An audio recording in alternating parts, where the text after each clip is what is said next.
On your mark, get set. Let's go. I can't do it. We'll do it live. Do it live! I'll write it and we'll do it live! Mister, will you please wake up, wake up, wake up, wake up, wake up?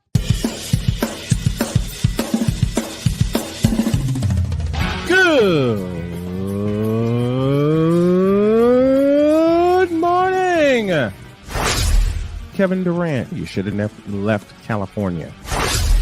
This bronsexual upset me in having to bring this teenage idiot from Wisconsin into a sports conversation. Are you really surprised the Cowboys are giving up on Ezekiel Elliott? Whoa. Hell no! Well, no one cares about baseball. Bitch, are you for real?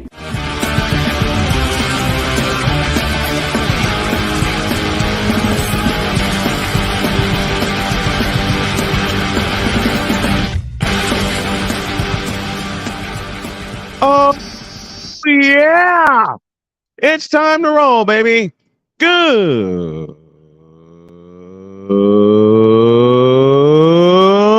morning. Welcome to the tripped out, totally DIETZ Thursday edition of Snowman in the Morning. Glad to have y'all with us. We are powered by Starbucks of Edinburgh, Indiana. And I thank the folks here, including the woman in charge. Her name is Kelly, for allowing us to bring this to you. And we've been here most of the week, and we want to thank everybody that's with us. Drop your comments in the Fanatics feedback zone for those of you watching on YouTube, and a special welcome to those of you watching on CSTV out of Reno, Nevada, and all points west, and BS3 TV in all points southwest. You can find both of those channels on Roku. All right. Let me look for the button here. All right, let's get down to business. This is the Whip Around presented by Fanatics.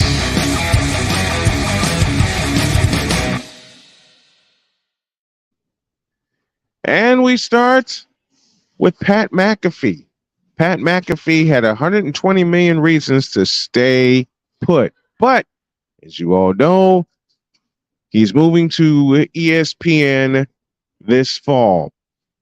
He announced on May 16th that he and his Monday through Friday 3-hour YouTube talk show would be moving to ESPN this fall, thus walking away from a, ready for this, 4-year, $120 million deal he had signed with FanDuel roughly 18 months ago. McAfee said, quote, "A few years back, none of these networks would even give me a meeting. Now, we're the tip of the spear of what sports media needs to be." On Wednesday, McAfee provided additional insight into his decision during a Twitter direct message exchange with a reporter from the New York Post. He said resources, and that doesn't necessarily mean money. McAfee and his wife Samantha welcomed their first child earlier this month. The 36-year-old saw a chance to lessen his workload. The 15 hours you see of him on air per week is the tip of the iceberg, with Bristol picking up the back-end production and business side of the show. According to McAfee, he and co-host AJ Hawk, along with their band of producers and recurring guests, will retain creative control of the show while dialing down the profanity. What do y'all think of that? Pat McAfee is moving to ESPN. What do you guys think of that move? We'll talk about that throughout the course of the show. Another day on location. Yes, Victor, another day on location, and I got plenty of reasons, but I will say this also. For anyone that's tuning in, if you can slip a Cash App to us to help the show, the tag you need is Tallman Dr. K50. We would really appreciate it. And that's only part of the reason I sound down, but I feel good this morning. I really do.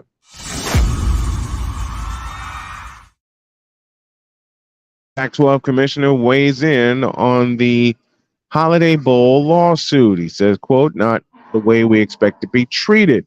The Holiday Bowl has filed a lawsuit against the Pac-12 and the regents of the University of California, claiming more than $3 million in damages after UCLA backed out of its scheduled appearance in the game a few hours before kickoff against North Carolina State in 2021. The San Diego Nonprofit Association that runs the game said in its complaint filed Tuesday evening that it suffered losses of more than $7.8 million because the game was canceled when UCLA suffered a number of COVID-19 issues after arriving in San Diego that December, including the more than $3.6 million forfeited in ticket revenue. The San Diego County Credit Union also demanded that its $1.4 million title sponsorship be returned or credited against the game in 2022, depriving the game's operator of that revenue too, according to the complaint filed by the San Diego Bowl Game Commission. What? So UCLA backs out of its game because of a lot of COVID cases. Maybe I'm old school in thinking this, but what's the problem? You don't want kids. First of all, they had a lot of COVID cases. Now, I've had COVID twice. You know what that does to a person? It's not pretty. Believe me, it is not pretty. I'll have more on that later. And I will close the whip around right now.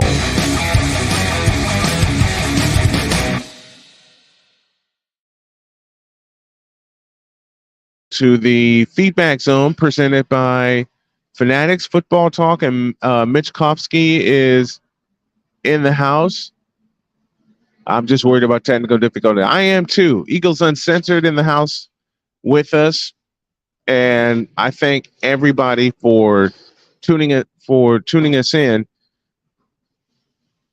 I got a few announcements to make. I made them yesterday on the afternoon show, and if it seems like I'm very, very sleepy, I am.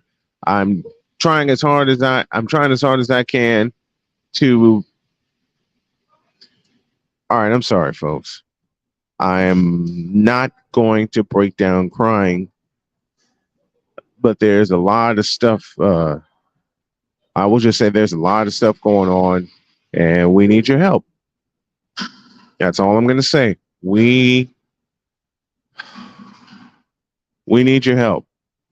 And this is one of those kind of days where I wanted to do the show. My wife suggested I stay home, but all right, truth be told, I don't have internet access at home.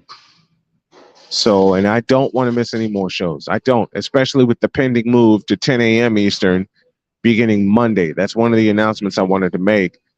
We are moving the time to 10 a.m. Monday, weekdays beginning Monday. And the reason we're making that move is to accommodate our West Coast audience.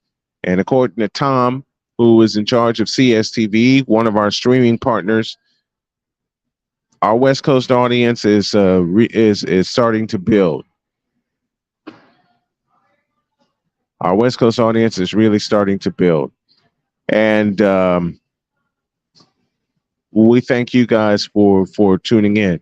I'm really dragging this morning, and I apologize to y'all for that, but we'll pick it up after we take a break. And when we come back, we're going to get totally DIETZ.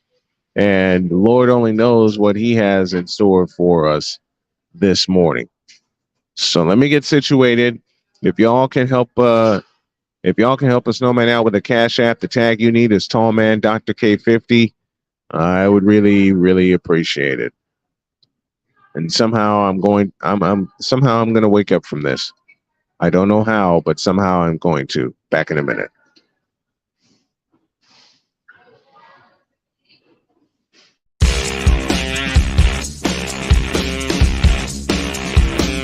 This is Snowman in the Morning. I'm in another lane, I'm a different breed. I'm everything you can never be. I'm next level. Next level.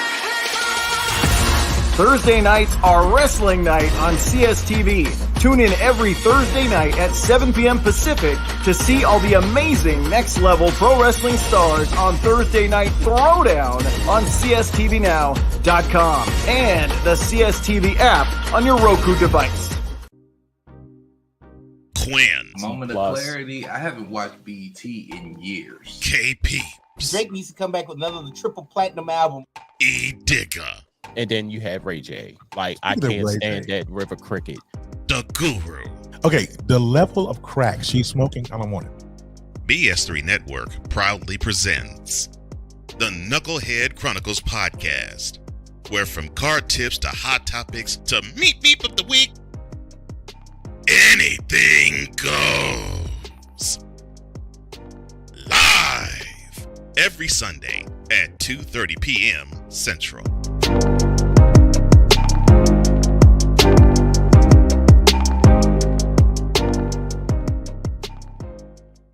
If you're the kind of person that likes to drive a lot and your car is a little bit older and out of the normal warranty, keep listening. What's going on underneath the hood of your car?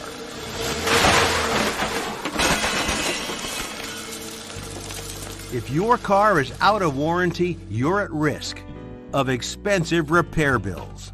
Now, for a couple of dollars a day, you can get an extended protection plan for your car. Hey, you love your car, so why not give it a little extra care? And make sure if something goes wrong, your bank account is safe. Literally, for a couple of dollars a day, you can give yourself peace of mind that you purchased a top-tier vehicle repair coverage plan. Call the Auto Protection Network right now and ask how you could save an additional $500 on your policy. Call 877-845-0463. Call now. Do you use Viagra or Cialis? What if we can promise you the same results for less than $3 a pill? We'll do the math for you. You'll save more than $16 a pill for the same results. Want more? We'll give you 40 blue pills or 40 yellow pills for $99 and add 4 more pills free. You save more than $500. Stop overpaying for Viagra. Ordering is fast and easy with your pills delivered to your door in a non-marked package. Call now. Now, I'm known as the guy who can fix just about anything, but the technology in most appliances requires very special training to fix. And that's why my family has Choice Home Warranty. Choice Home Warranty covers over 25 major home systems and appliances. That's your AC, heating, plumbing, kitchen and laundry appliances, and so much more. Call Choice Home Warranty now before something breaks down. Get protection for your heating, AC, plumbing, kitchen and laundry appliances, and more. Call 800-973-6121.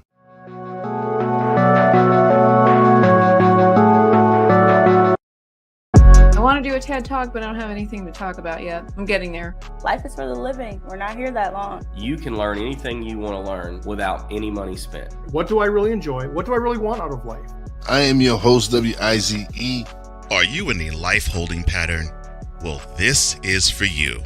Welcome to the Stuck in My Mind podcast.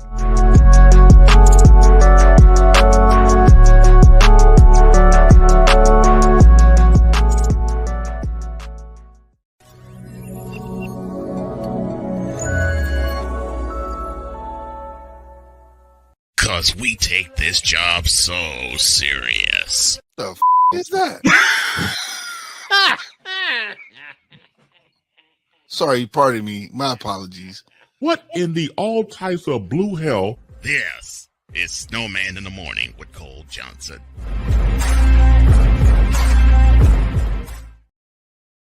Welcome back to Snowman in the Morning. Chris DIETZ is on the way. But here's a story I missed that I will touch on right now. After months spent preparing for this scenario, Major League Baseball is taking over the television broadcast of one of its franchises. An unusual but potentially industry-altering step as the long, lucrative regional sports network model continues to teeter, and it's about to fall flat on its face. Major League Baseball and the San Diego Padres announced Wednesday morning that the league will take over production and distribution of all Padres games after Diamond Sports, which filed for bankruptcy in March, fell behind on payments to the club. Ouch. The change is immediate, beginning with the Padres' Wednesday night game at Miami, and the team and league hopes will be virtually imperceptible to the average viewer. Yet it could be the first of many transitions since Bally Sports, owned by Diamond Sports, a subsidiary of Sinclair, holds the TV rights to 14 major league ball clubs. Wow. Did y'all notice any difference? Man, oh man. So Major League Baseball is taking over the Padres television rights. Let's go to the Fanatics feedback zone. The man in charge of the Stuck in My Mind podcast himself, Wise El Jefe, says, good morning. David 3000 out of Massachusetts. Good morning to you. Of course, Victor Locke is here with us. And we got a few new viewers, Eagles Uncensored, Mitch Kofsky, and Football Talk, all here with us this morning.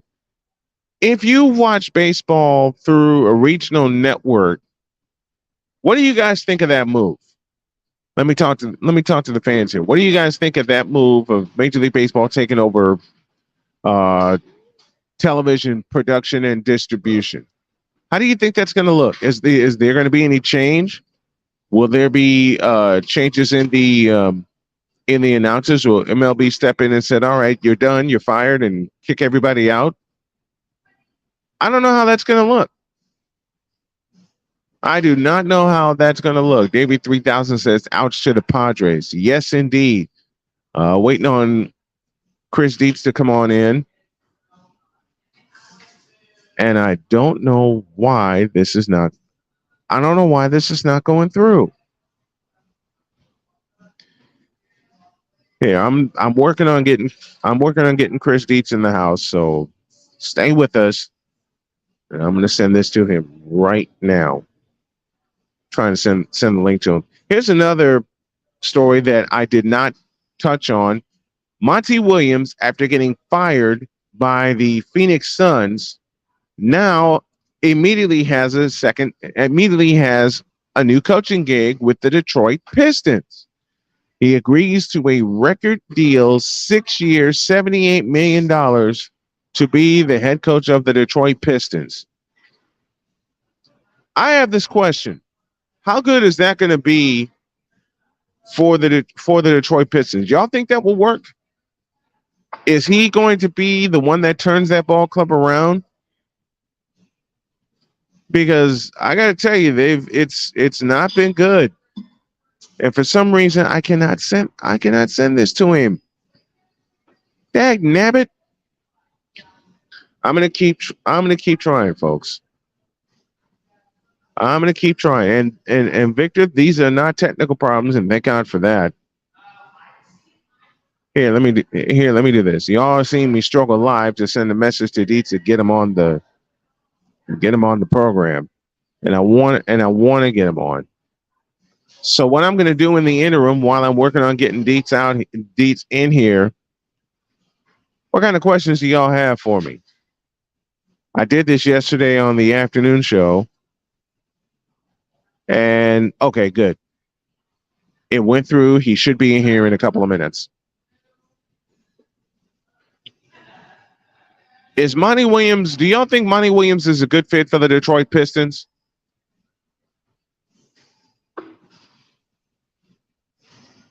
Is he going to be able to turn that team? Is he going to be the one that turns that team around? Because the Pistons have been a failure for a while now. What baseball games have you watched yesterday? None. I got home yesterday and I immediately went to sleep, which is weird for me. I'll take that back. The only game I watched yesterday or paid attention to yesterday, the Angels beat my White Sox 12-5, and Shohei Ohtani hit 2 home runs that haven't come down yet. That's about the only baseball I watched yesterday. And when I got home, I was so tired. I was exhausted. I was absolutely exhausted when I got home yesterday.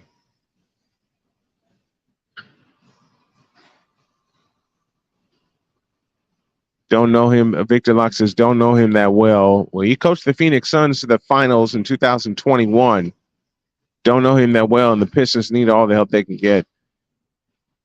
My immediate thought about Monty Williams coaching the Pistons, at least he doesn't have to try to coach Chris Paul or Kevin Durant or any of those veterans that think they don't need coaching.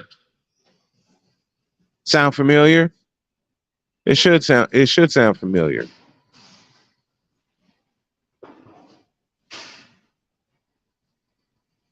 Let me take a break, and when we come back, we will get totally DIETZ. That's we got a question here. Pistons have a comment. Pistons have a bright future, says one Mitch Kofsky, and they do. They do, and I think they got their man to turn it around. Will they give him the full 6 years is my question, because you know how coaching deals go. You know how coaching deals go. They give you a few years, and if you don't turn it around immediately, then they boot you out. But I think this will work with the Detroit Pistons. I think it'll work. A short break, and then we'll get totally DIETZ when y'all get back. This is Snowman in the Morning.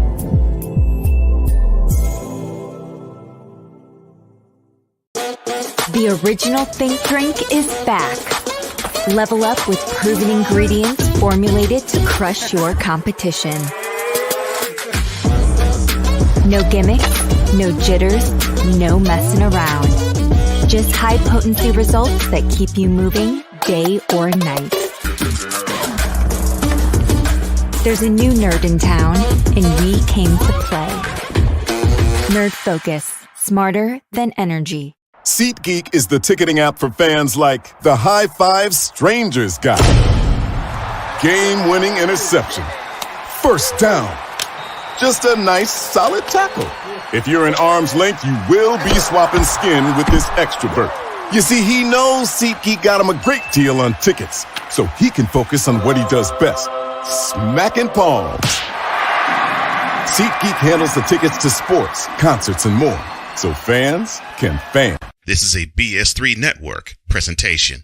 Politics. They'll write the law, but they'll enforce it differently. Is that going to apply both ways? Religion. God never said that we can't reason together. Matter of fact, he said, let us sit and reason together. Relationship. I believe that everybody wants and needs somebody. From a man's perspective. They say, girls, if I put some polish on that and get him to buy some different clothes, girl, he could be a winner chicken dinner. Join the thought engineer. There's nothing wrong with me developing my piece and you developing your piece, but understand the goal is to come together. And comedian John Yogi. Negro, I don't need you putting on no chapstick up there in the pulpit. You do that over there in your chair. Get ready for Let's Talk Monday. Live every Monday at 7 p.m. Central.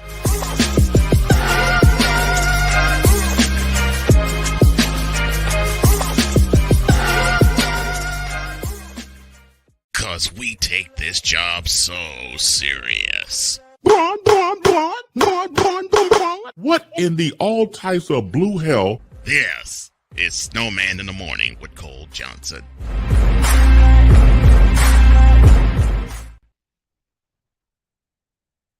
Oh boy. The struggle is real to be awesome. Thank you, Drew Willingham, for that.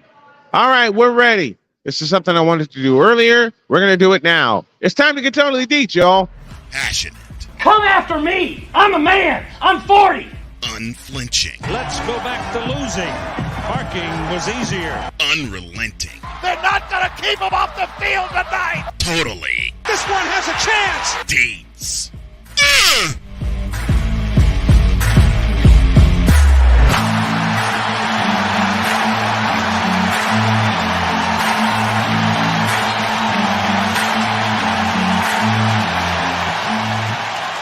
That's not just a murmur, that's a full-blown fibrillation. And now on the Starbucks and Invader Coffee hotline, the man who called the NBA Finals correctly, the one, the only Chris DIETZ joins us. Good morning, DIETZ. How are you, my friend? Good morning, Snowman. I'm doing well. I'm ready to watch the finals that I said was going to happen in September. You did. You correctly called the NBA Finals matchup. What gave you the notion, DIETZ, that the Nuggets and Heat would get to this point? Well, the Nuggets have been coming along for a while now, right? With Jokic and with Jamal Murray, and just the fact that they had so much depth, it just it just seemed like, all right, Joker is getting to that stage where he can, they can put themselves on his shoulders, and he's finally, after the 2 MVPs, he finally got to the point where he could take it, and he could carry it. So I never had any doubt in the Nuggets. The Heat just seemed like they had that itch. Few years ago, going to the bubble and doing what they did in the bubble. Right. And then last year, Game 7, where anything can happen. I just had a feeling that this Heat team could get there, and they were the real question mark of all this, and they played like that during the regular season, obviously earning the 8th seed. But everything just fell in line, and this team goes as Jimmy Butler goes, right? And that's something amazing. Spoelstra behind the bench, it has good, and Pat, and we can't stress this enough. Pat Riley lurking behind the scenes, right? Plays a role in everything that the Miami Heat do. So I think it'll be a competitive series, but I don't think it'll be, when people look back on it, I think it's going to be a 5-game series, but I think it's going to be 5 competitive games. Well, I have something to hand to you. I should have handed you this in September. You see this book here? This is my entire book of receipts of me betting against DIETZ. So this is for every time. There you go. This is for every time I bet I bet against you. Part of the show this morning brought to you by Bet Us. Go to betus.com. Use the code Snowman. You get 125% deposit match on your initial deposit up to $100. Speaking of bets, why did Joel Embiid get the MVP and not Nikola Jokic? I had no idea. I didn't even know Joel Embiid won the. I didn't even know he won it till the other, not the other day, but like last week at the bar we were talking about it, and I was like, right. They haven't given that award out yet because Nikola Jokic didn't get his 3rd, and all of a sudden they're like, no, Embiid got it, and I was like, wait, what? Why did the NBA MVP go to the 3rd place team in the Eastern Conference? Right, and not the team with the best, and not the team with the best with the Milwaukee was Milwaukee the number 1 overall seed? Milwaukee was the number 1 seed, but Denver was the number 1 seed in the West. Yeah, Denver was number 1 overall, I believe. Yeah. But even if they said, because the NBA does this a lot, and leagues do this where they're like, oh, well, we've given it to Jokic the last 2 years. We got to do something else. Well, why didn't they give it to Giannis? He clearly carried the Bucks. He's clearly the MVP because they got swept out of the playoffs without him. Right. I don't think they got swept. I think they win 1 game or yeah. something. 5 game set. They were a totally different team without him than with him. And even if you didn't want to go there, the Celtics were the best team in the East for the longest stretch of time because Jason Tatum was putting up 50 points in games. It should have gone to him over Joel Embiid. How valuable was Joel Embiid that the Sixers finished 3rd on a team that had James Harden on it? Right. This is stupid to me. Dumb. This is stupid to me that Joel Embiid got the MVP and Cole Johnson talked about it. He politicked his tail off to get the MVP, and he didn't deserve it. But he didn't deserve. I think this was like a culmination of like, well, he kind of deserved it a couple of years ago, and we didn't. And we gave it to Jokic instead.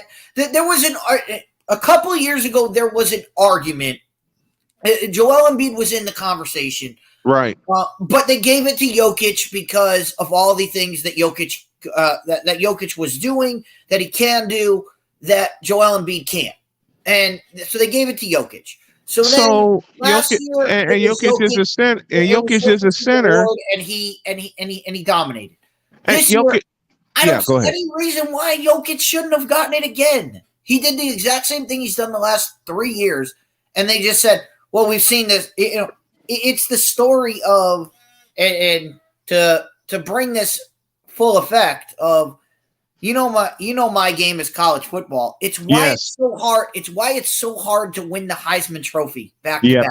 Yep. It's so hard to win the Heisman Trophy back to back now because once you see someone do it, you go, "Oh well, we've seen that. We have to see something extraordinary." Mm-hmm. And we didn't see anything extraordinary. We just saw the same stuff over and over.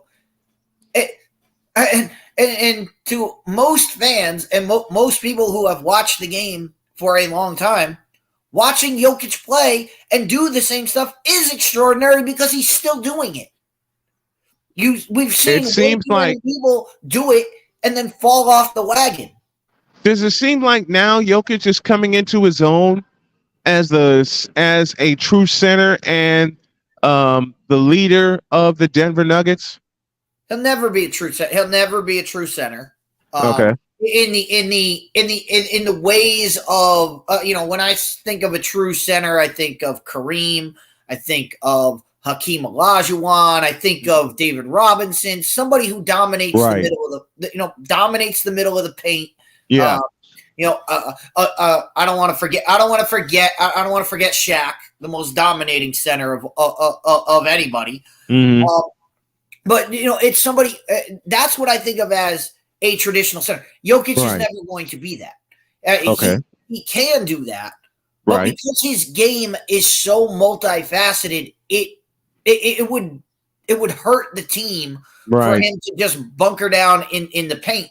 He's most effective when he's when they're doing pick and roll with Jamal Murray. When they're doing when they're putting the defense in a bind, do we jump out on Murray and stop the shot, and then you give it back to Jokic and he's one-on-one with somebody who's a much lesser defender? Yeah. Or do we force the pass and let Jokic shoot? Well, if you do that, he's going to shoot it, and he's going to make it on you because that's the European game.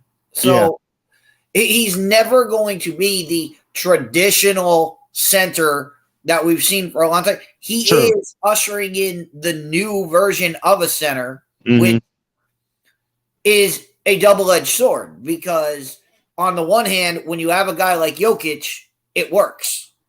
Right. When you have guys who can't shoot like Jokic, like Joel Embiid, perhaps, it's a problem because they're not the 3-point shooter that Jokic is. They're not. So they don't have that dynamic.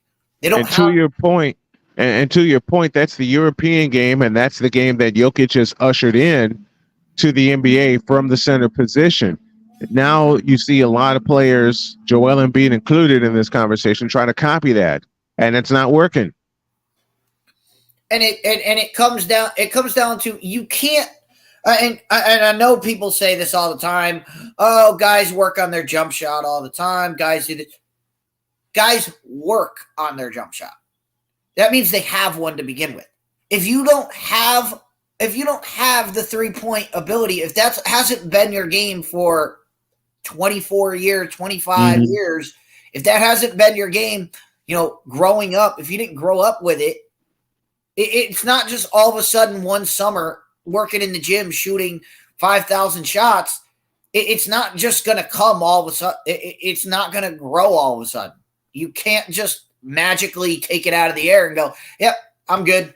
I shot this summer. I shot all this summer. I can now shoot threes. Like, no, it doesn't work that way. Why do players think it works that way, especially in today's NBA? And you've talked about this before, but I want you to expand on it.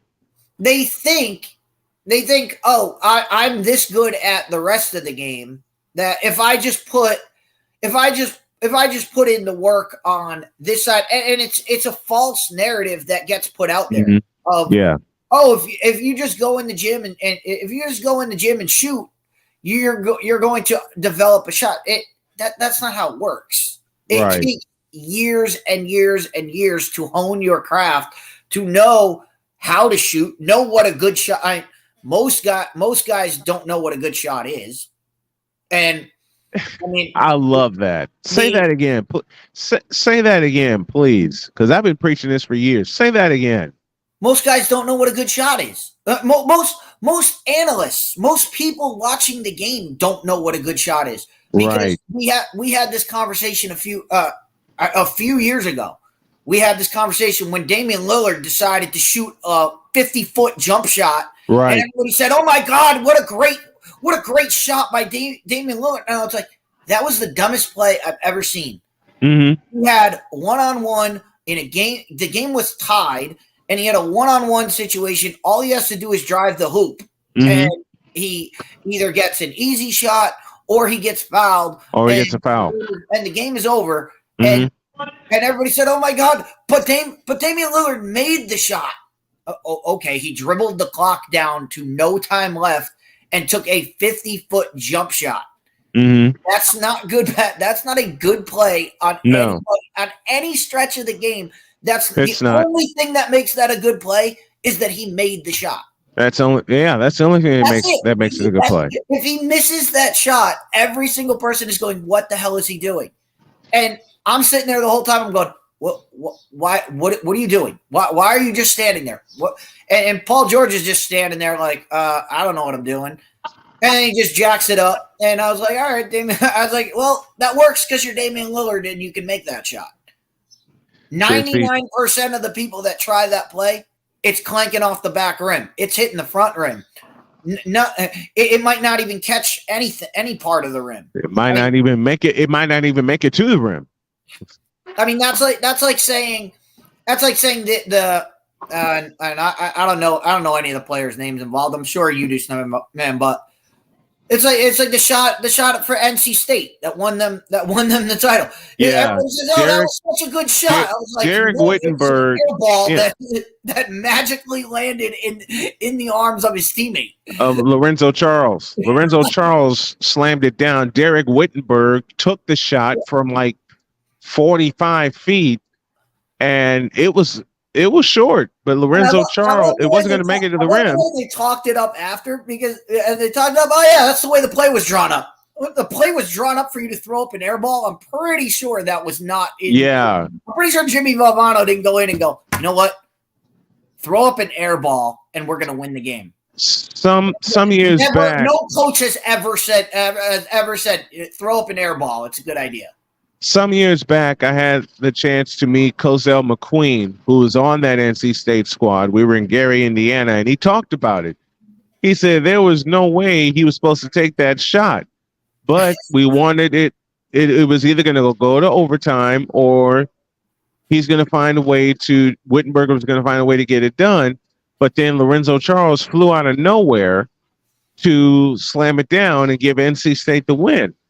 And that's just that goes back. But you saw after that Damian Lillard play, which I was live on the air during it, and I went, that is the dumbest thing. And then I was not actually on Trinity Gauntlet at the time, so I had two other people on with me that said, right, "Oh, that was a great play." And I was like, "No, it was not a great play. It was a great shot. It was not a great play. It was a terrible play." I said it from the minute. But you saw so many people saying, "Oh, Damian Lillard knew what he was doing. It was such a good idea." And basketball people that have analyzed the game for years saying, just switching tunes to, "No, that's a good play because he made the shot." And that's the mentality that these guys have is, if I just shoot enough, Oh, if one goes in, it's okay. No, Yeah. if you miss 37 before that, making one doesn't mean jack. Mm-hmm. Doesn't mean anything. Chris. And that's what. And I mean, our favorite guy. Why do you think Ben Simmons has had such a hard time developing a jump shot? Because he's never taken them in his life. He's never taken them. Right. He's never taken them. So he's not just all of a sudden one summer going to go, all right, I'm going to go in, I'm going to work with, I mean, if I were him, I would call my guy, David Hopla, who went to every single basketball camp I've ever been to and made every single shot he ever took. And the one, I can remember this. I watched him at basketball camp, going to 3 different basketball camps for 4 or 5 years of my life. He was at every single one, and he would shoot, and he would have this like hat with a face in it, with a hand in his face, and he would make all these shots. And my one question when I got to ask him, I was like, if you can shoot all these shots, why are you not in an NBA uniform? And then I watched him play, and I was like, now I see why. All right, you can shoot, but you can't do anything else on the court. Right. So right. But you work with a guy like that, it doesn't just happen overnight. It's not going to be it's not going to be a summer. You have to develop all of that. The mentality of what is a good shot, what is a bad shot, what are the good play, and that only comes from experience. You can't manufacture that. Right.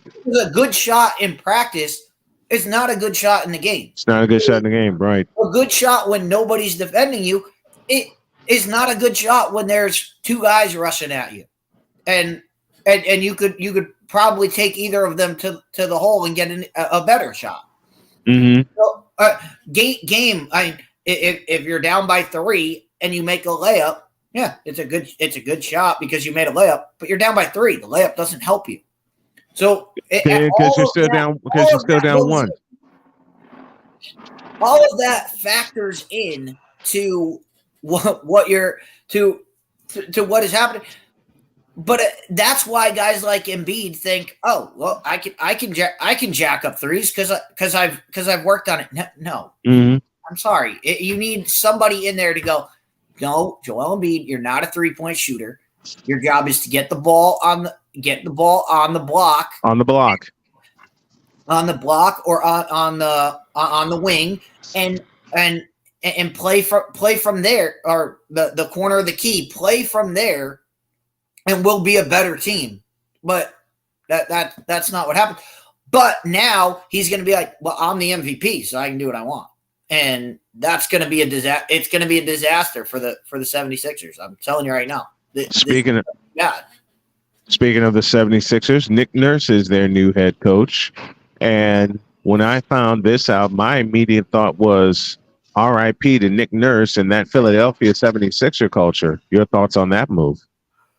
Well, I mean, Nick Nurse was gifted a championship.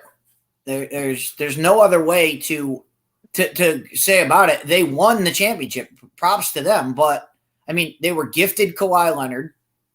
They got him in a gift. San Antonio was just trying to get him out of their hair and get him as far away from San Antonio as possible. So they looked at the map and said, oh, Toronto is as far from San Antonio as you can get. As you can get, yeah. So we're going to send him there. And Kawhi goes on and does what Kawhi does. And then on top of it, you get Kevin Durant getting injured not once, but twice. Mm-hmm. And derailing that whole thing. And then in the middle of that series, Klay Thompson goes down. So it was pretty much the writing was on the wall that they were going to get it. But ever since, what have they done? What have they done since then? Since Nothing. then, they lost Kawhi. They lost Kawhi. They signed the point guard to some ungodly contract that no one is ever going to take, and they're going to be saddled with for a long time. And it ended up in Nick Nurse and Toronto parting ways. 4 years after winning a championship. Mm-hmm. I said this when he got released, when obviously the Lakers head coach got released. He wanted to win them a championship. Now, like, championships used to matter. It used to matter that you were an NBA champion. The last three out of the last 4 coaches to win a championship no longer coach for the team that they won that championship with. That's Mike Budenholzer, Nick Nurse, and the guy with the Lakers, Frank Vogel, who used to be in Indiana. Frank Vogel. Yeah, Frank Vogel. All 3 of them. 3 out of the last 4 NBA champions, NBA championships. All of them no longer coaching the team they won said championship with. Like, championships used to matter. It used to matter. Like, hey, this guy won us a championship. He can do whatever he wants. I mean, the days of Red Auerbach winning championships with the Celtics and then being able to run the team, and those are gone. Those are gone. Like, you won us a championship. So what? Like, and it's sad that it's come. It's sad that it's come to that. It's sad that it's come to that. And you just said it best. Championships used to matter. Championships used to matter. They don't matter anymore. I mean, why doesn't it? Why is it? I need to know this, and I need to know it from you, and I want you to confirm my feelings for this. Why is it that when a coach wins a championship, it's like, okay, what are you going to do next? Why? How has it come to that? How it's come to that is a very, very dynamic question, because we talk about it all the time. We talk about it in other aspects outside of sports. Right. Culture is changing. Culture is changing to where it's not, hey, can you build this upright? Yeah. You have to be great from the jump. You have to be great right out of the gate. And I mean, we almost say this, like, coaches used to be, all right, you get 3 years. You get 3 years to kind of institute your program at the professional level. It's much easier to build your program the way you want it, get the players you want in. Usually they say, all right, the first year is kind of developing your foundation. The second year we'll start weeding out the contracts that we have, bringing in the guys that fit your system, and then the third year we'll evaluate where our success is, whether that's on our way to winning a championship or not, and then we'll make a decision on you. Well, that's kind of gone out the window. You've seen that. It has. You've seen that. And it has to go with, people expect greatness right away. They expect you to be the best. They expect you to take a team that, like the 76ers, that everybody says, oh, they had a championship roster. Really? Like, when? When did that happen? When did they ever have a championship roster? Yeah. I mean, people. When the hell they ever have a championship? They had Embiid and Harden, and that's enough to win a championship, and it's not. According to whom? According to whom? According to the analysts over at that network. First of all, you have Joel Embiid, who's the softest Charmin, and second of all, you got Stay Puff Harden. What's the problem with? Because as I often like to say, what is wrong with this picture? Because they believe is, well, if you can outscore your opponent. Well, you know what? If your opponent plays defense, if your opponent plays any kind of defense, you're not going to outscore them with that roster. Mm-hmm. And that's always been the problem with Harden-led teams, with Embiid-led teams, is that when the push comes to shove, there's always something. It's, oh, Kawhi made a miracle shot. Well, you shouldn't have been in that position because you were 3-1 in that series. You never should have been in that position. You never should have been in certain. I mean, you talk about Harden and the Rockets with Golden State. Mm-hmm. don't have that killer. They just don't have that killer instinct of and never had it. We're up 3-1. It doesn't matter. I'm gonna go out and put up 50. I'm gonna go out and put up 50 and make sure we stomp this team out. Ryan McCarthy in the comments, and I agree with what he just said. Defense is a 4-letter word in today's NBA. Ain't that the truth? Absolutely. And it's funny because I was on this program on Monday, on Memorial Day, and here's the time when I knew the Miami Heat won this game. Okay. I finished this program, and there was a parade here in West Haven, Connecticut. So I went down to the bar because they were doing breakfast sandwiches. So I was like, all right, free breakfast. I'll take that. Right. But they had that network on, and they had the show. I laugh on how you refer to that network because I've started doing it years ago. Used to be called Cold Pizza, and used to that be one relevant. Oh, used to be relevant. To the conversation. But they had that used to be being the operative words. I just want everybody to understand what was shown on that program. They talked up Game 7, the entire program, and I think it was like 2 or 3 hours long. Every single segment was about Boston. Boston's comeback. About Boston, is this the best? I mean, they asked the most funniest question, which I'll get to at the end of this. But they every single question was, can Boston survive Tatum and Brown? Can they outmatch the Heat? Can Boston do this? Can Boston do that? Every single topic was about Boston.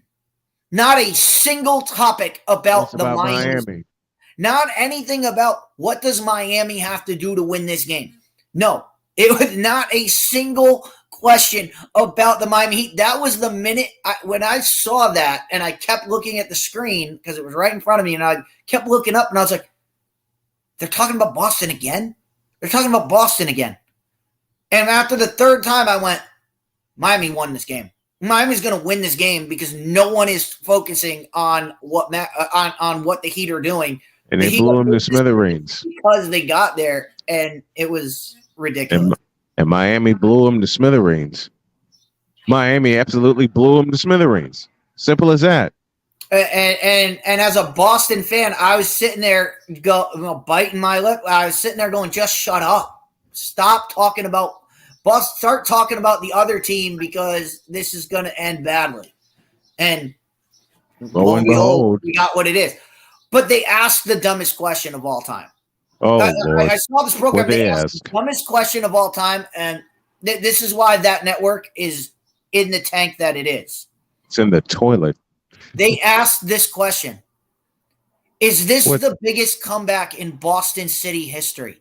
Oh no! Are you serious right now? And no! Ryan McCarthy, I know you're there. Earmuffs. Yankees, Red Sox is bigger than anything but in Boston. Yeah. To that network, 2004. Your placement. You are placed an hour away from Boston. Okay. Mm-hmm. In the same state I live in, you're there, so there are New Englanders around you. How you don't know that Red Sox Yankees is the biggest rivalry in the world? It doesn't matter what Boston did in order for it to reach the level of Red Sox Yankees. It would have had to be Lakers up 3-0 and Boston comes back against the Los Angeles Lakers. That's the only way it matches what the Red Sox did in 2004. What the Red Sox did in 2004 was historic, but it was great because it was against the Yankees. That's why Red Sox fans love it more than anything that will ever happen. The city of Boston will always love that 0-4 because it wasn't just a comeback. It was a comeback against the Yankees. Yes. Against their hated rival. That mattered. So when they asked the question, I looked at it. I was like, how can anyone answer this question? And not to mention, you also have a team that is, they don't play in Boston, but they create Boston. You have the score of the game. All you have to do is say 28-3, and everyone knows what you're talking about. Everyone knows, and everybody. I know. We're probably. I know. We probably just blew up the WQEE or the Atlanta radio station. They probably just blew up right now. But everybody that just heard me say that in Atlanta, they just cringed a little bit when I said 28-3. A little bit. They didn't cringe just a little bit, man. they know exactly what happened. 28-3. That's a bigger comeback than what the Celtics were about to do. Right. It's just that it was because it was the Super Bowl. Because it was the Super Bowl. And it's like, it was funny because like the guys that were on there were like, well, they like tried to answer it right, and I was like, why doesn't anyone just go shut up? That would have been my answer to that question. Would have been, are you serious right now? This is we need to stop the tape because that's the dumbest thing I've ever heard. It was so dumb. Who are we talking about here? It was which network are we talking about here? Legler was on it with I think it was Brian Windhorst. I don't know. Oh God! But I think not it was him. Windhorst and Legler. Not him. Not that windbag. They were so like. This is why I could never be on one of those shows because I would never be that professional to be like, oh, let me entertain this thought. Let me entertain this. I would have told. I don't know who the girl is that does First Take anymore, and I don't know if it was like a fill-in person. I don't know. I don't watch that stuff. I don't watch that stuff anymore. Nor do I. But when she asked the question, my face would have just said, "Shut up." The dumbest thing I've ever heard. Is this the biggest comeback in Boston City history? Get out of here. Especially when you're based in Connecticut, right next door, and Yankees Red Sox is bigger than anything in the world to every single person in New England. I definitely have a comparison for that. But here's Cool McCain joining us on this Thursday morning as tonight the Denver Nuggets begin their pursuit of their first NBA World Championship. Good morning, my friend. How are you? I'm very pumped today, my good gentleman. You seem to have, your gray hair seems to have gone dark again because your Nuggets are in the World Championship, series. Hey, we can go with that if you want to. I can't hide my gray hair, and my age tells me that. All right. Cool McCain is with us. We're getting totally DIETZ, and we're talking NBA World Championship as hour 2 starts right now. Time for hour 2 of this spectacular. Ryan McCoffey now joins us this morning. That's what you need to do to beat Josh Allen. You need to make him uncomfortable. Hour 2, time for some Spivey notes. And here's Jay. Well, I know he's only in his 3rd year, but they're just wasting Justin Herbert. Hour 2. The hardest working content creator I know, the playmaker. Hey, LeBron James, the greatest scorer of all time. Hey. Hour 2. The one, the only Christopher DIETZ. They rewarded Ohio State for not playing, and they punished USC for playing. Hour 2. Sam Shady. Oh, man. It's been a roller coaster ride if you were a Philadelphia Stars fan. Hour 2. That's Big Ben, the man in charge of the BS3 network. And if I see Kurt 2 Chainz Cousins out. Hour 2, Chris Bay's joining us. Oh my God! Oh, this game! Oh, way to go, Sammy! Hour 2, was El. Oh man, I thought I missed it. What in the all types of blue hell? Time for hour 2 of this spectacular, and it starts right now.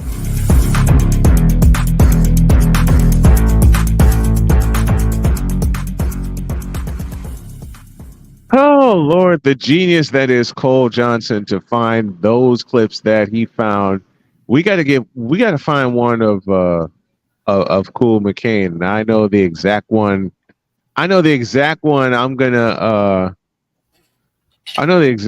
for Mr. McCain when we put his intro together, because I read a quote and all you hear Cool McCain go is say what?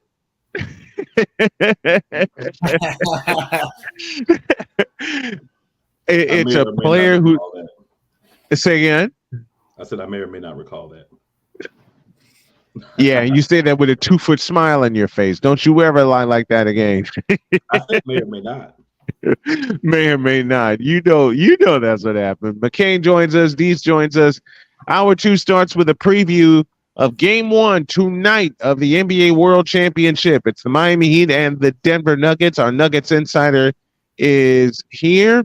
And we talked about how Denver got to this point, and now I throw it to Cool McCain and ask the question, how do the Nuggets take Game 1 of this series?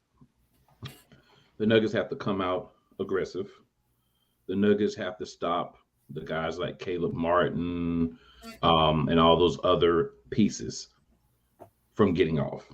Jimmy Butler, more than likely, is going to have a great game. So there's no way to say... So you could try to put like an Aaron Gordon or whoever on Jimmy Butler, which you will, but Jimmy Butler's going to get his points. You know, he's locked in. He's in playoff mode. He clearly is going to come to play. The thing is, stop the other guys. You don't let Bam get off. You know, you don't let Caleb Martin do what he did in the Eastern Conference Finals. You don't let some of these other guys.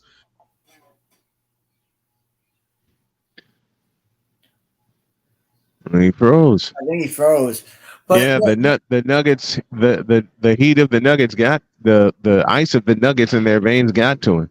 The thing about the Nuggets that it is more effective than a lot of other teams is they can actually be comfortable fouling sending the Heat guys to the foul line or bodying them up and making Jimmy Butler have to work for his points. Right. Because their bench is so long that they don't have to worry. You know, if a guy gets into foul trouble, it's not like you're bringing in, somebody off the end of the bench. You're bringing in guys who have contributed all year to step up into roles. So they don't have to play that, I have 3 fouls. I can't be aggressive. They can be aggressive all the time.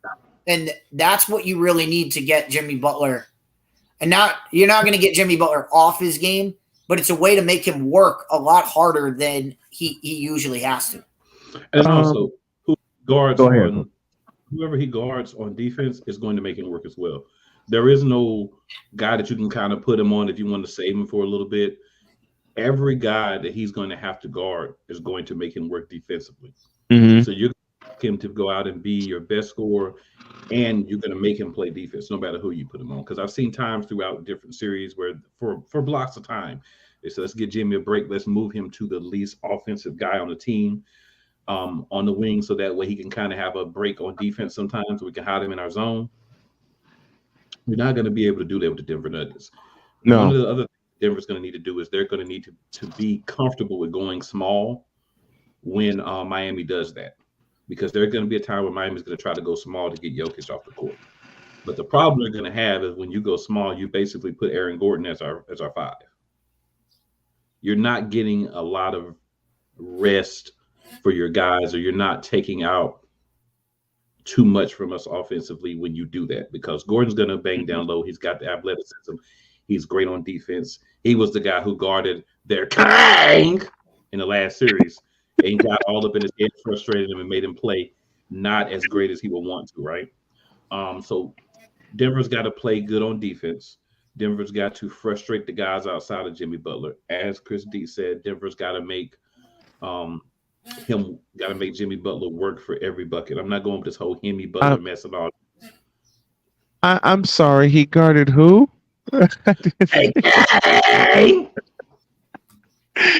Oh, I totally forgot this, and thank you, Victor, for this. Totally DIETZ is brought to you by CJ Seatbelts, guaranteed to keep you in your seat even after a Cole Johnson comedic uppercut. And if y'all watched the show yesterday, the end of the show yesterday, you know what happened. Trust in CJ Seatbelts. Cole Johnson tested and Brimstone Johnson approved. Oh, and also Ryan McCarthy, who I need to talk to about being my Jets rep here for the Matchup Madness, lets us know that Club Shay Shay is going to be leaving. Is gone. Club Shay Shay and Shannon Sharp is gone. He's been gone from that program for a while. I mean, not that he has been gone. You could tell when they came back from that tweet fiasco that they had, like, what, 6 or 8 months ago. You could tell Shannon was not engaged, didn't really care. It looked like he wasn't putting in as much of the effort off screen as he was before. You could tell he was gone. Who's going to replace him though? My God, it's probably going to be Nick Wright. Brian Snow. Oh hell no! They love that network loves Nick Wright for reasons. I have Lord. Why do they? You know what? Let me pause. Let me go down because Nick Wright. I was just gonna say what Ryan McCarthy just said. Yeah, Nick wrong. But he's been there. He's been there. They have tried every single way to prop him up since his inception. So they basically told Shannon Sharp, "You're fired." I think Shannon Sharp quit. I think he quit too. I think he absolutely quit. Well, I think he knew. Well, he knows. I mean, the show was not built around. That show's not built around Shannon Sharp. No, it was built around Skip Bayless. So if you have a problem with Skip, you're not gonna get him off the show. No, that's his show. That's his baby. That's what built FS1 into what FS1 is now. Mm-hmm. So they're not gonna dump their cash cow when they can get anybody to sit in there and pump up LeBron James and pump up the Lakers and pump up all the other teams that Shannon Sharp pumped up. They can get anybody to do that. It doesn't make a difference. The problem is they're going to get somebody who has no ability to stand up to Skip Bayless. I mean, like Nick Wrong. Nick Wright. For as much as everybody loves to hate on Skip Bayless will wipe the floor with Nick Wright. Nick Wright in any debate. It doesn't matter. It doesn't matter. Skip Bayless could be dead wrong. He'll still wipe the floor with him. Trace. Flat out trace. You know what, Snowman? Would you please just hit the button? That's what Nick Wright is. I need to what? Could you hit the button and let us know what Nick Wright is? What is Nick Wright? What do we think of Nick Wright? Okay, this should answer your question. Trace.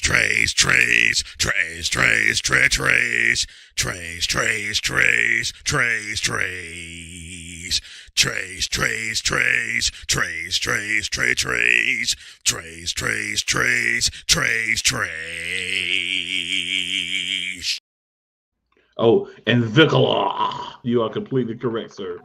They're trading one bronze sexual for an even bigger one, whatever way they go. Well, that's what that show is built. That's what that show is built on. That show is built on somebody across from Skip Bayless. It's built on bronze sexual. Skip Bayless hates LeBron James with a passion. You know what? It's built. Cool. This is for you. It's built on this. This moment of bronze sexual stupidity is brought to you by Hooked on Bronix. When you start talking like an idiotic bronze sexual, Hooked on Bronix can set you right. Call 1-800-YO-KANG. Real LJPM. Now approve all this.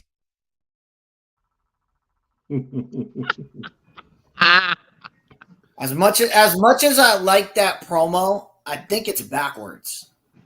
How so? How so? Well, because it says if you listen to that promo, it's about when you start talking like a bronzexual, hooked on Bronix will help you get back to sanity. I would think hooked on Bronix would be if we start talking rationally. Hooked on Bronix will help you become a completely insane individual and have insane thoughts that cannot be backed up. That's what a Bronix would. That's how a Bronix would talk. Bronix. You're saying competent, rational arguments. Wait a minute. And all of a sudden you call hooked on Bronix, and they give you the most irrational argument to help get you off that train of thought. Well, my thing the Bronix has been so natural now, right? Like we got people like Hawk TV and others that they just so bought into the Bronix that they need help, right? They need help to get off of it. So that's why we get the hook on Bronix. Oh, and gosh. Call 1-800 they came so they You can get stupid. some help. You stupid. I can see where you're coming from as well, Mr. Deeks. But that's just Lord. A break and we'll have more stuff off the rails. This is the second hour of Snowman in the Morning with DIETZ and Cool McCool after this. This is Snowman in the Morning.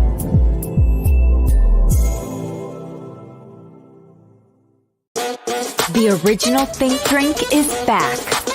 Level up with proven ingredients formulated to crush your competition.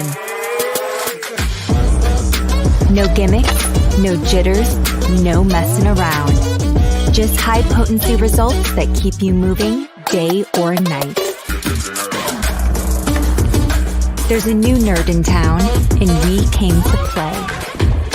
Nerd Focus, smarter than energy. SeatGeek is the ticketing app for fans like the High Five Strangers guy. Game-winning interception. First down. Just a nice, solid tackle. If you're in arm's length, you will be swapping skin with this extra berth.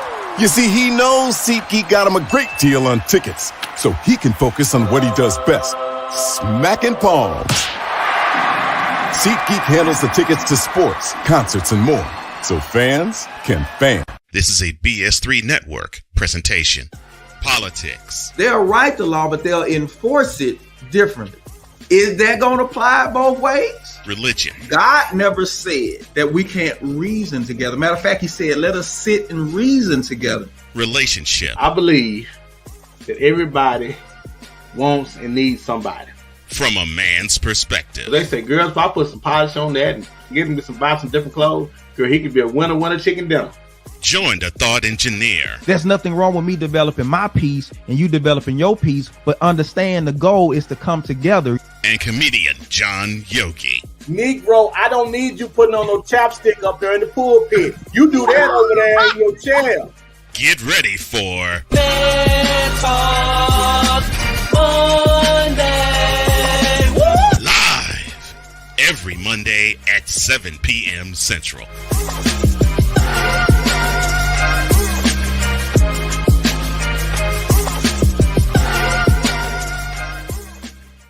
Cause we take the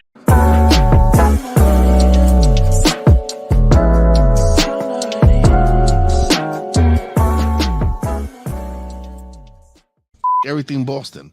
New Kids on the Block, New Edition, and I love New Edition. Can't stand the rain. New Edition. Ben Affleck, Matt Damon, Big Papi David Ortiz, definitely Pedro Martinez. The Bruins, them, the Celtics, Patriots somewhat, but Giants handled them. So, but still a big them. The Boston PD, for that Boston Marathon. But I'm sorry, New Edition. I do love you guys, but yeah. Except for Johnny Gill. Yeah, Johnny Gill is from DC, so not you, Johnny Gill, not you. The other 5 kids that from. I'm sorry. They're not kids. They can't help where they come from. But them for being from Boston. Who does Wise go off on next? Catch the episode premiere on Monday at 2 p.m. Eastern and on Real Wise TV at 8 p.m. Eastern on YouTube and Snowman Multimedia at 10 p.m. Eastern. And the television replay, catch it today at 5 p.m. Eastern, 4 p.m. Central on the BS3 network on Roku. Mentality, the ultimate masculine safe space. We thank you for your support. We also thank you for your support of this humble program, which is now viewed on CSTV out of Reno, Nevada, and All Points West, and the BS3 network in All Points Southwest. With Cool McCain and Chris Dietz, Snowman here with you. And we're just busy eviscerating Nick Wrong. I'm sorry, talking about Nick Wrong. I just want to real quick say I endorse Wise and his Bleak Boston campaign. I was thinking, I realized I like any team from Boston. I am 100% with that, sir. 1,000%. I think everybody is on board with yes. that. Yes. Even people from Boston. Yes. Bostonians are saying it. That's the thing. Bostonians are saying it. They eat that up. They love to be hated. Yes. That's why it amazes me, but at the same time, like, Wise, I love the passion, but you're playing right into their hand. Like, they love to be hated. Boston, every Boston team loves to be hated. But you know what? That's why I grew up a Celtics fan, because the way the Celtics went after it, I was like, these guys don't care that everyone hates them. You know, right. You are right, but at some point you just have to draw your line in the sand, and I'm going to stand with Wise on his side. Beat Boston. You just have to put it in the mythos out there. You just have to say it just to get it out there. But I'm just saying, everybody I've ever talked to from Boston, they love to love to be that. It's why I love and hate Boston fans. Wait a minute, you love and hate. Wait a minute, you love and hate because I understand it. But they will find a way. If you give them a chance to get under your skin, they will, and they won't get. They will find that way. And that's a fan of every team. That's a Red Sox fan, a Bruins fan, a Celtics fan. How do Bruins fans feel right now? How do Bruins fans feel right now? I know Bruins fans that have not surfaced since Game 7. I know certain Bruins fans that I have had to put out, the Ben Simmons type. Have you seen this person? Because I'm like, buddy, it's okay. Your team lost. Like it happens. But why are they like that? Why are the Boston fans like that? They ride their team hard, but they die. They die with their team. I go flat, man. When their team dies, they die. They die with it, and that's one of the reasons why I love Boston. The passion is there. The problem is they know how to get under your skin, and they will. Most people, all right, this is going to trigger them. I'm not going to say it. Boston fan is like, this is going to trigger them. Watch this, and they go in. Then they go in for it, and if you're aware of it, you can be like, all right, you're trying to get under my skin. I'm not gonna let it. But otherwise it turns out it can turn ugly real quick with a Boston fan. Oh gosh, I gotta play this again. I gotta play it again.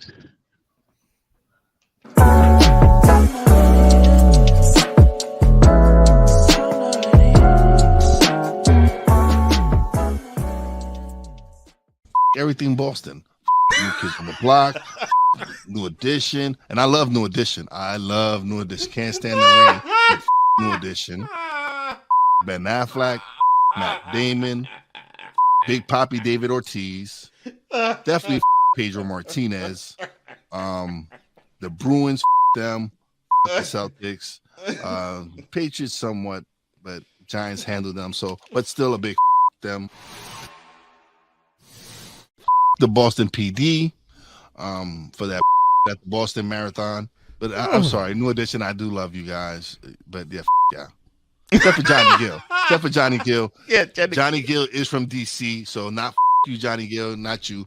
The other 5 kids that from. I'm sorry, they're not kids. They can't help where they come from. But them for being from Boston.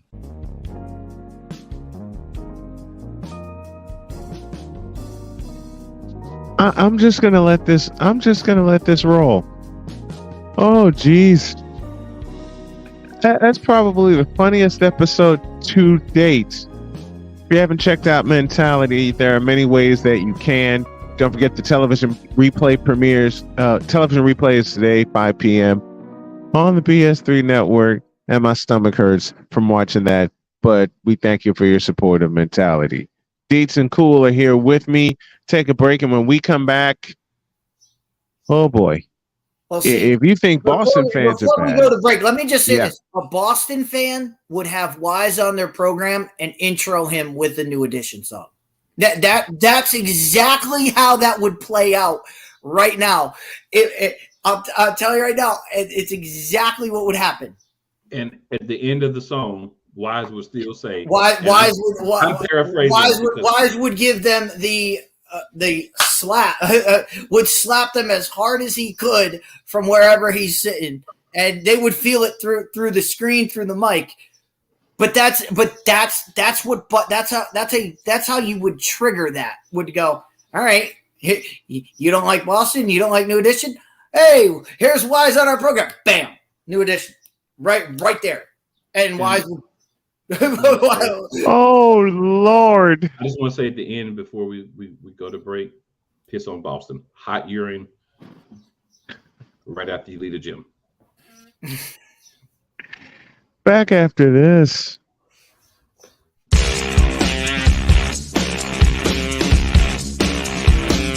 This is Snowman in the morning.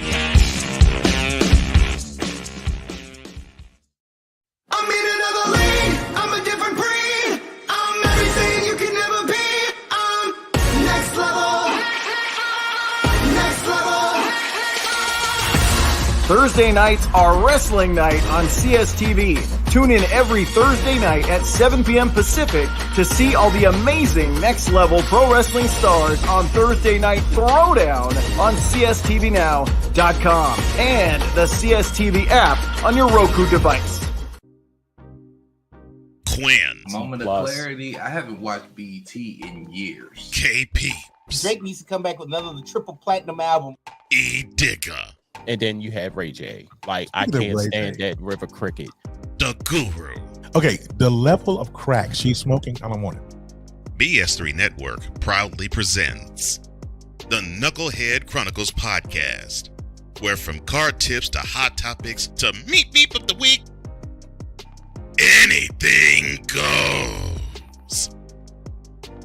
Live every Sunday at 2:30 p.m. Central.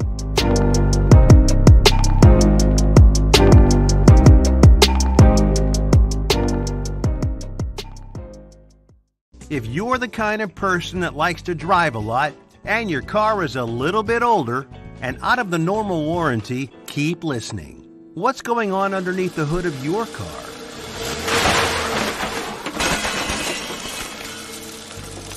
If your car is out of warranty, you're at risk of expensive repair bills. Now, for a couple of dollars a day, you can get an extended protection plan for your car. Hey, you love your car, so why not give it a little extra care? And make sure if something goes wrong, your bank account is safe. Literally, for a couple of dollars a day, you can give yourself peace of mind that you purchased a top-tier vehicle repair coverage plan. Call the Auto Protection Network right now and ask how you could save an additional $500 on your policy. Call 877-845-0463. Call now.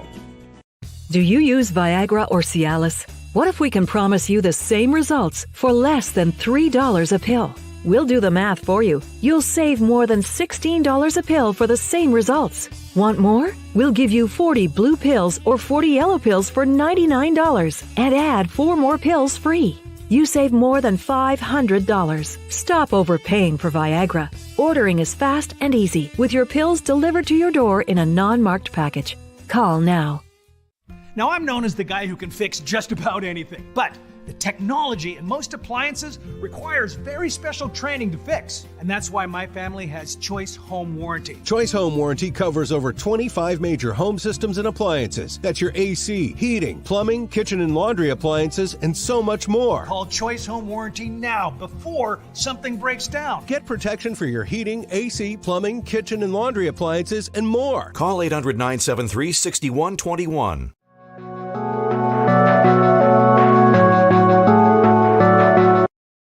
I want to do a TED Talk, but I don't have anything to talk about yet. I'm getting there. Life is for the living. We're not here that long. You can learn anything you want to learn without any money spent. What do I really enjoy? What do I really want out of life? I am your host, WIZE. Are you in a life holding pattern? Well, this is for you. Welcome to the Stuck in My Mind podcast.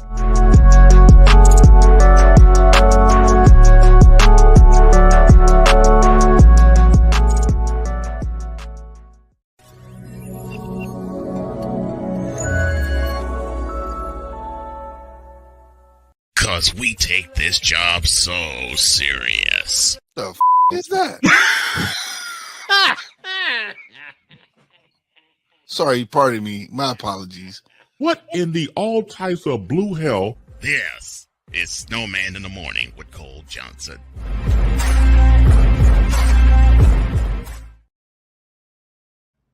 I just want to say, and this is completely off the rails, further off the rails than we already are, but I need to say this. I wish I lived in the Colorado area so that I could be on Next Level Wrestling and be a scumbag manager. And be a what? And be a scumbag manager, sir. I've always wanted to be a heel manager. You want to be a heel manager? Not just a heel. Why? Scumbag. Why is that a wish of yours? I'm just curious. Hey man, it just seems like it would be amazing. Well, who was the manager that inspired you? Slick. There you go. There it is. And Teddy. Well, since we're already off the rails, Snowman. Off the Snowman. rails. Yes. Remember long time back when I was first getting on with you, and we were told, well, don't talk baseball. Don't talk baseball on the show. Oh, yes. Well, I'm gonna go even further than that. Oh no. And you're going to love this. I'm gonna blow up this stream right now. I'm gonna blow up this stream right now. Everybody's gonna be like, wait, what? But you're gonna love this, Snowman, because we have to congratulate your Northwestern Wildcats Women's Lacrosse Championship. If you watched that game the other day, holy cow. They dominated a sport a way I have never seen. They were playing the number 2 team, and they almost tripled them up. That was insane. I want to finish answering your question, Snowman. Also, Bobby the Brain Heenan and Paulie Dangerously. As you can tell, these are all heels. Yeah. Oh yeah. JJ Dillon. If you're going to be a manager, you got to go full heel. Yeah. And like, I want to be one of those managers. No, man, I think you're muted, by the way. Yeah, he is muted. And I want to be one of those managers where, like, if I'm managing people and they want to be good guys, I turn on them. Like, I don't ever want to be a good guy. But see what happens when we bring up Northwestern on this program. All hell breaks loose when you bring up Northwestern. Snowman got so excited he messed up his mic. But yeah, I saw that game. I saw that game the other day, and it was fast. It was fascinating to watch how dominating they were. I've never seen a championship game dominated like that. Like that was very impressive.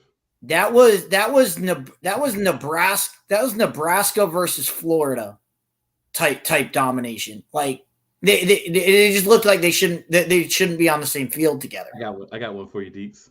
That was the Denver Nuggets versus the LA Lakers. Ooh, yes. I love it.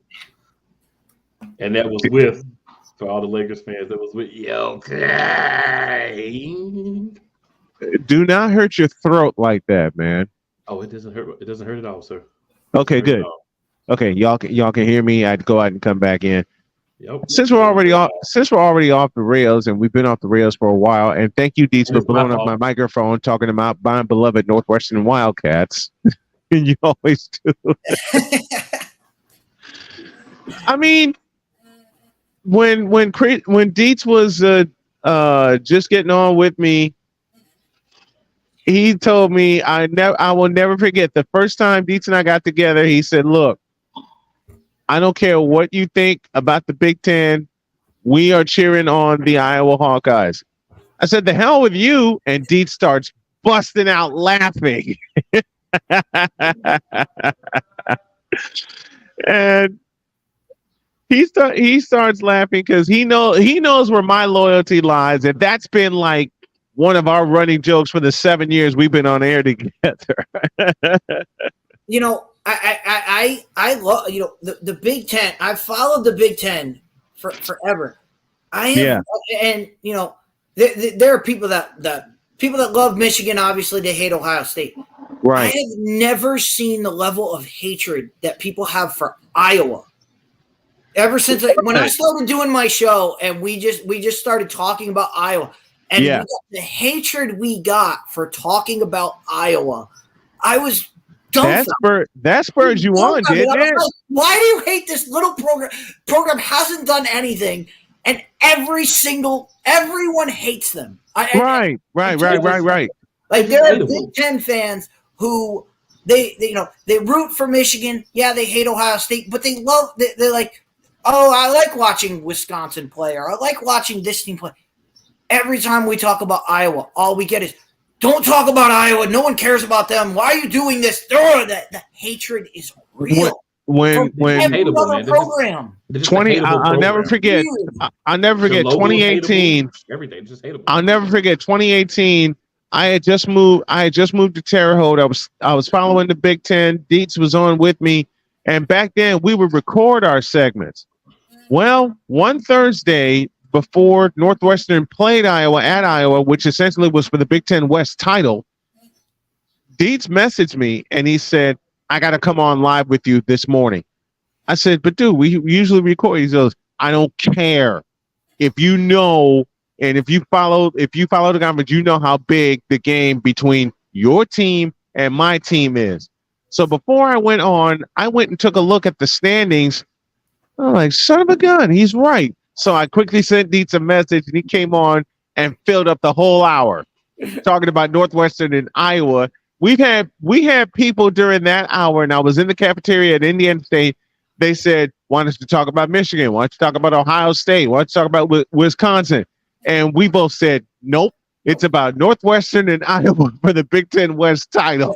The hatred is real, man. Real. It is. And it's every other Big Ten team.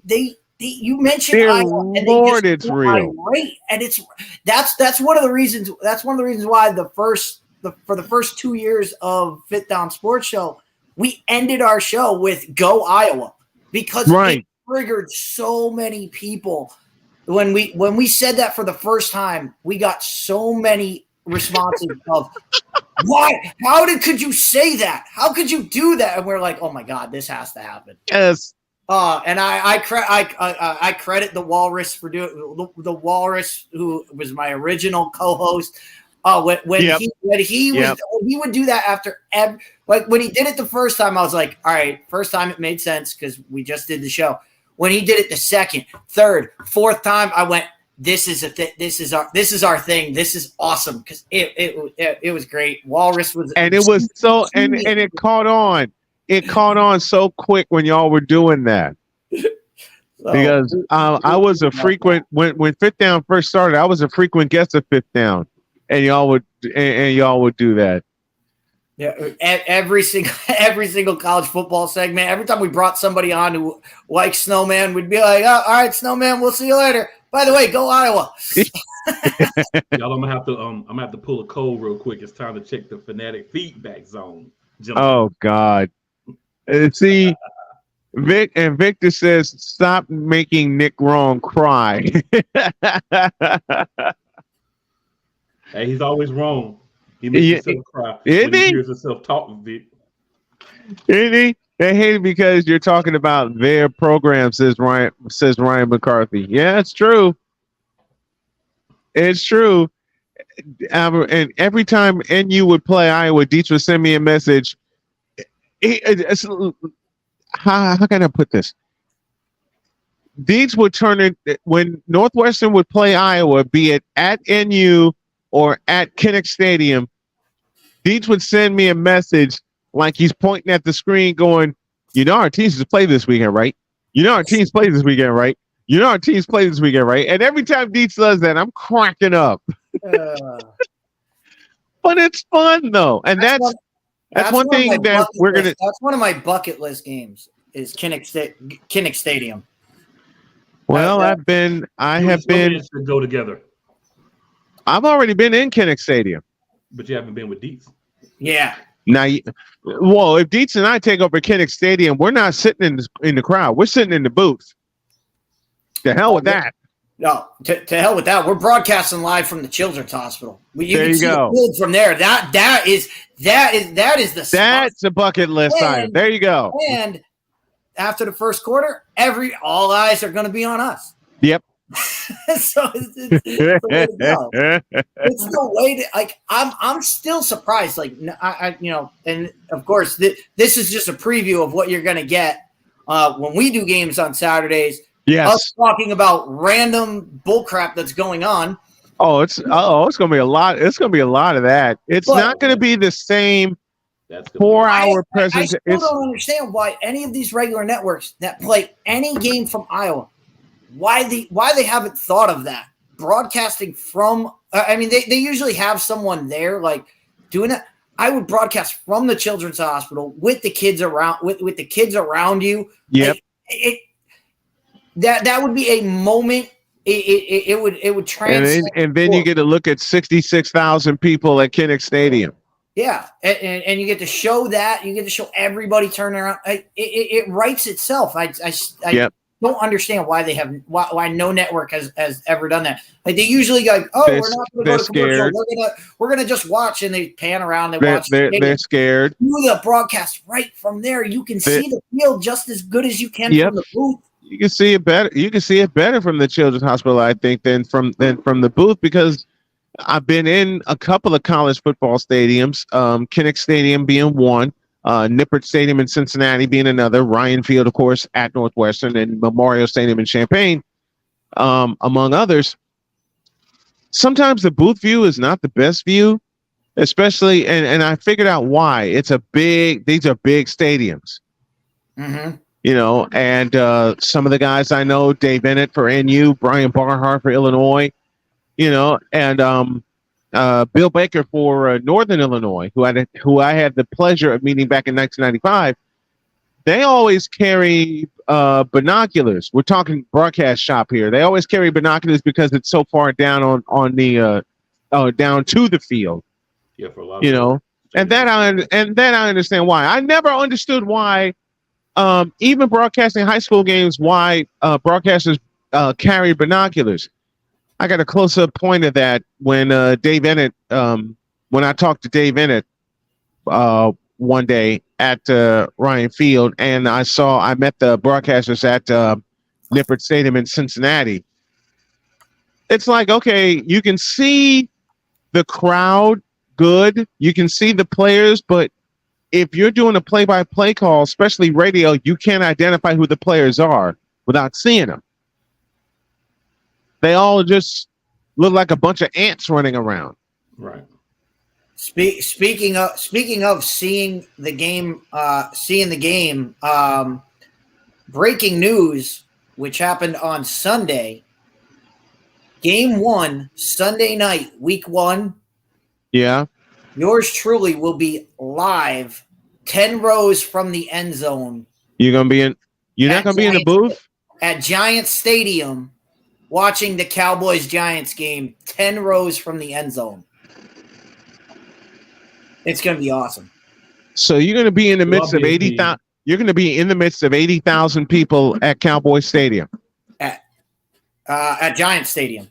Oh, Giants Stadium. Oh, yeah. I'll be 4 rows from the field. What is it? October 29th, I believe, when the Eagles play the Commanders. Is that in Philly or is that in Washington? That is in Washington. I'll be 4 rows back. That is in Washington. Behind the Commander's bench, heckling everyone there. I'll be working on awesome. Well, I'll be working on getting in the booth at State Farm Stadium in Phoenix when the 49ers play the Cardinals. Now, the last time I watched a Giants game from these same seats. Yeah. So the Giants and the Falcons were playing. It was 7 or 8 years ago. Giants and Falcons. Oh dear. And we ended up getting tickets. So So it's like, hey, let's go to a Giants game. Well, why not? We got free tickets. Let's go. So we're at the game, and it's going to overtime, and they're doing the 2-minute drill, and we have seats right. I can see the offense. Their offense is going away from us, so I can see the offense lining up. So I'm sitting there with everybody, and I'm going, all right, this guy, I'm telling my girlfriend at the time, I'm like, yeah, this guy's gonna go here, this guy's gonna do this guy's gonna go up there, and they're gonna dump the ball to the running back. Right. I'm telling this before every single play that they ran during the 2-minute drill. I called every single play. The guy behind me goes, "Can you stop calling the get play before it happens?" I'm like, I can see it from here. I'm sure they can see it up in the booth. I can see it from here. I know what's going on. But every single play. But my girlfriend's looking at me like, how do you know what's happening before it happens? I'm like, just trust me, I got this. He's the guy behind me is like, you can see down there because I can't. I get the same thing from Jody when we watch a Colts game. I can look at the formation and tell what the play is. She'll call one play, I'll call the other play, and mine usually ends up being right. And she'll just look at me. These like your girlfriend used to look at you. She'll just look at me and go, "How do you know this?" The ghost of I'll tell you what it is, man. Y'all have a bit of the ghost of Tony Romo within your souls. Oh Lord. But listen, y'all, it's my fault we got off. No, it's not. Because I went off the rails when I first came. That's on me. When you what? When I first got here today. Which I don't know what happens, but when I get over with Snowman, I just go left. It just happens. I think it's Snowman's fault. It's Snowman's fault. We're not going to blame anyone but Snowman. It is why Snow himself. Because why you are you, and you make people go off the rails. I do not make you go off the rails. You do, sir. It is your How? presence. How do I make you? How do I make you go? I'm laughing. How do I make you go off the rails?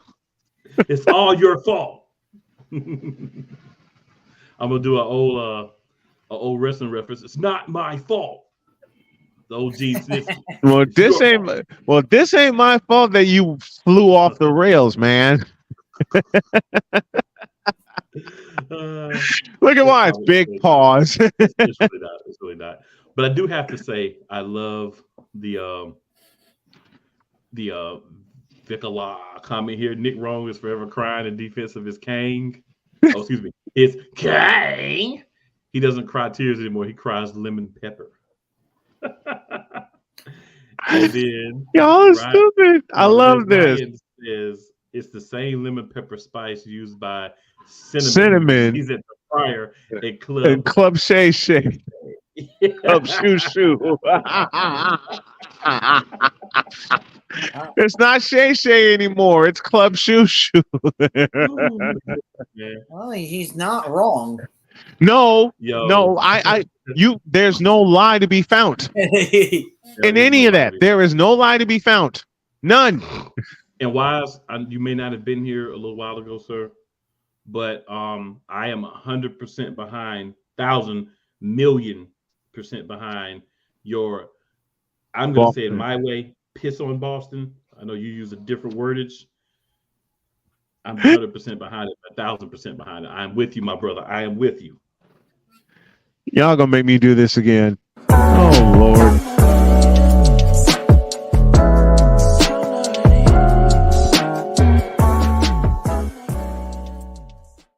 Everything Boston. New Kids on the Block, New Edition, and I love New Edition. I love New Edition. Can't stand the rain. New Edition. Ben Affleck, Matt Damon, Big Papi David Ortiz, definitely Pedro Martinez. The Bruins, them, the Celtics, Patriots somewhat, but Giants handled them. So, but still a big them. The Boston PD for that Boston Marathon. But I'm sorry, New Edition, I do love you guys. But yeah. Except for Johnny Gill. Except for Johnny Gill. Yeah, Johnny Gill is from DC, so not you, Johnny Gill, not you. The other 5 kids that from I'm sorry, they're not kids. They can't help where they come from. But them for being from Boston. That never gets old. I just want to say on record that never gets old. That never gets no. So that threw us off the rails when I played that.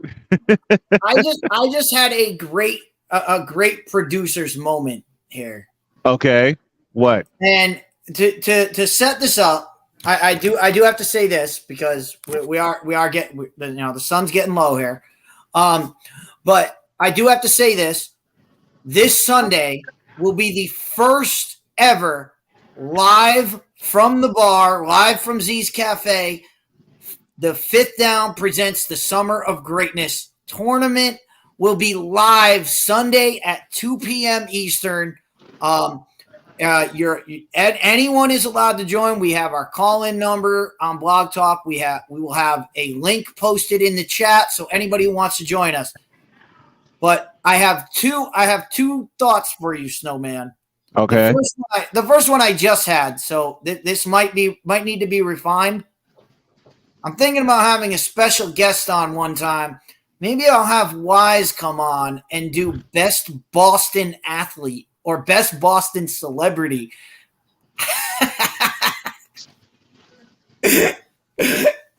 I would say you definitely want to refine that thought. That will not see, DIETZ, that will not happen. You know that will not happen. I know. Well, but here's the real thing. So this Sunday we will be doing we'll be doing greatest sporting event. Okay. So it will be Major League Baseball, college football, NFL football, all of that. And then we'll be putting them in a tournament head-to-head and doing our categories the way we do them. But to get it started, we're going to be doing greatest sporting event. We'll find out what the greatest sporting event of all time is, what the greatest game to watch is. Whether it's live in person, whether it's on TV, we'll have the debates. We'll debate it out. It'll be fun. We'll do that on Sunday. We're going to do that this Sunday. Now, Snowman, I don't know if you have announced your scheduling program coming up. No. What you asked me about the other day about filling in and all of that. And I found the perfect way for you to repay me when you come back from vacation. And that is we are going to set up a Summer of Greatness tournament. Greatest Berman nickname.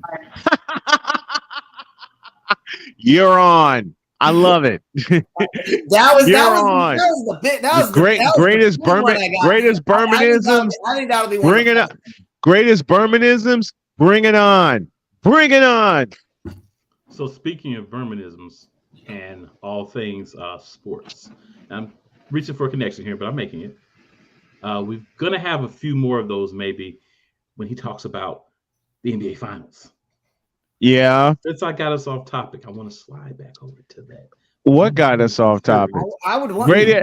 Listen. Me? What? I just said me. Listen, Dietz, you, me, and the greatest set of Birminisms. Oh hell yeah, I'll take that. Oh Lord. You let me know when you let me know when you want me on. We'll set that up for later on in the summer. But that one's coming down the pike. Oh man, greatest nicknames. Good Lord. That's definitely going to be interesting. But to shift back to the I mean, there is no. You don't need a Birminism. You have the Joker. It's the greatest nickname in all. I mean, I would love to see what Berman would do with a guy like Jimmy Butler. I mean, he would come up with something good. You know what? He would come up with something good for a lot of people. I would love to see it. I'd love to see it once. But for the first, if I have to pick, I can't pick a favorite Birminism, but I can tell you one of my favorite Birminisms involves John Kruk. Involves John Kruk. When all of a sudden I'm listening to him call the Dodgers-Phillies game in 1990, and all of a sudden I hear Berman say, "John, I am not a crook." I do remember hearing that. I love Birminisms, but getting back to the game, I mean, I think this is the Nuggets series to lose. I mean, yeah, I believe that. I believe that. Like I said before, I think it'll be a competitive 5-game series. I think each game will be competitive, but the Nuggets are too much for Jimmy Butler to handle. And they're too loaded. And they are entirely too loaded. I'm gonna get the line. I'm gonna get the line up here real quick, and that's how we'll close. I haven't done. Where is it? Doggone it! I haven't done Brian's bet. Huh? You don't need to look Nuggets lineup. You can just pull up the Boston lineup. I can give you the Nuggets lineup off the top of my head. No. Betting line. Betting line. Oh, the betting line. You said line. Betting line. Betting line. I'm just gonna take a guess here. I'm gonna say Nuggets by 8. That's what I would think the line would be. I think the line would be somewhere 8.5. I would think 8.5. I think I heard the line was 9 yesterday. Sounds about 8.5. That sounds right. Because it was the largest line besides our Game 5 line in the first round.